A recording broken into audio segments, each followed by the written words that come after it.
मान करके यह जीव इसी खेड़े में ही राजा बन करके बैठा हुआ है। कुछ लोग थे जो खेड़े से निकल गए और बड़े बड़े देश में पहुंच गए। कोई जयपुर पहुंच गए, कोई गुजरात में बड़ोदरा में पहुंच गए, कुछ अजमेर पहुंच गए, पता नहीं भिन्न भिन्न देशों में पहुंच गए।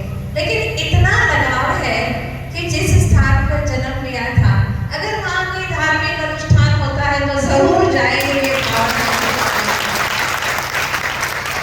विवाह में आए ना आए कोई बात नहीं, लेकिन धार्मिक अनुष्ठान में जरूर आएंगे। ये भावना मैंने राजा खेड़ा वाले लोगों को देखी है। आप लोगों में बहुत भावनाएं हैं, वरना हमारा राजा खेड़ा आने का कहीं से कहीं तो कोई विचार नहीं था।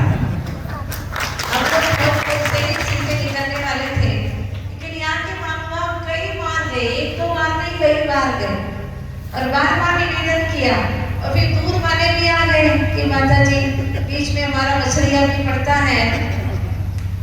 हाँ, और जाकर के देखा तो मछलिया तो बड़ा अच्छा तीर्थ स्थान जैसा है, बहुत अच्छा था। जिसके पास में धन दौलत है, अगर उस धन दौलत का सदुपयोग करता है तो वह धर्मात्मा एक दिन स्वयं तीर्थंकर का रूप धारण कर लेता है। क्योंकि पापी के पास में भी पैसा होता है, लेकिन पापी जी पाखाना को सजाता है, घर को सजाता है। लेकिन जो पुण्यात्मा जीव होता है वो घर भले छोटा हो चलेगा, लेकिन भगवान का घर छोटा नहीं होना चाहिए, भगवान का मंदिर अच्छा होना चाहिए। ये भावना करता है, मंदिर को अच्छा बनाता है। पापी का पैसा विवादों में ही खर्च हो जाता है, लेकिन पुण्यात्मा का पैसा वेदी बनाने में लगाया जाता है। पापी का पैसा चोरी डकैती में ही चला जाता है, लेकिन पुण्यात्मा का पैसा चैरिटी में और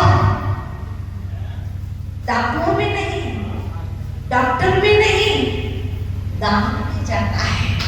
कितना सौभाग्यशाली है वे जिन्होंने अपने समय को, अपने धन को, अपने मन को प्रभु में लगाया है। और आपके यहाँ पर भी बार बार साधुओं का चातुर्मास समागम मिलता रहता है, और वो समागम आपके अंदर दिखाई दे रहा है, भावना दिखाई दे रही है। वास्तव में सत्संग करने वाला व्यक्ति बहुत उत्साहित होता है, उमंगों से भरा होता है। ऐसा ही सत्संग का समागम आप लोगों में दिखाई दे रहा है।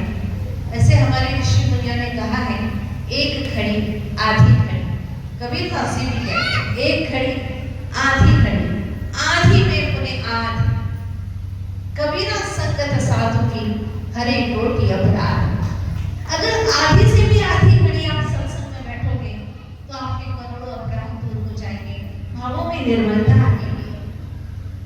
अगर सत्य को या प्रभु की छवि को ही निहारोगे तो आपके अंदर भावों में परिवर्तन आएगा।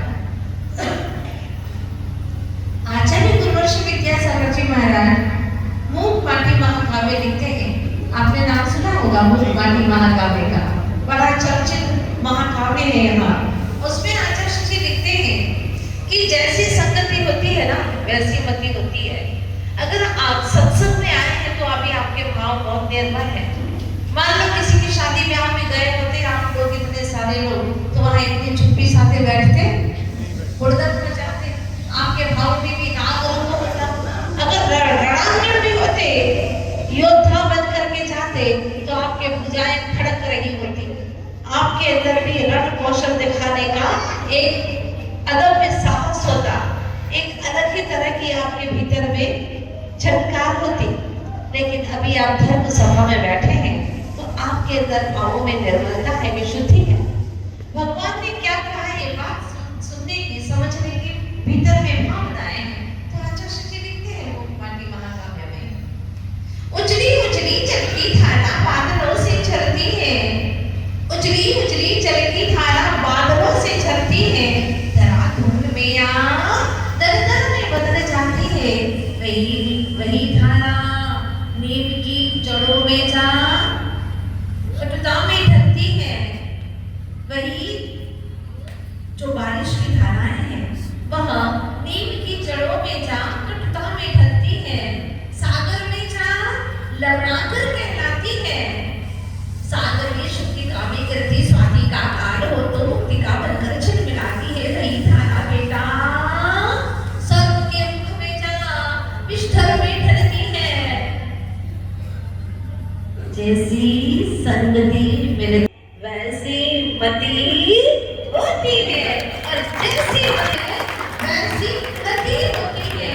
यही हुआ है युगों युगों से, भवों से। ऐसा माटी बोलती है कि युगों युगों से भवों से ऐसा ही हुआ है। जैसी संगति मिलती है वैसी मति हो जाती है। तो आज मुझे ज्यादा कुछ कहना नहीं है क्योंकि समय काफी हो चुका है और आज प्रवचन का समय भी नहीं है, इसलिए कल से हम यहाँ पर शुभ लाभ आप लोगों को जरूर सुनाएंगे क्योंकि मुझे 8:30 हो सकता है थोड़ा समय आप लोगों को मिल जाए। आपकी भावनाएं कह रही है कि थोड़ा समय तो मिलना चाहिए।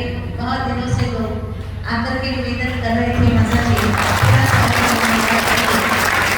तो अभी जितना भी रास्ते का समय सब बचा करके मैंने राजा खेड़ा के पल्ले में डाल दिया।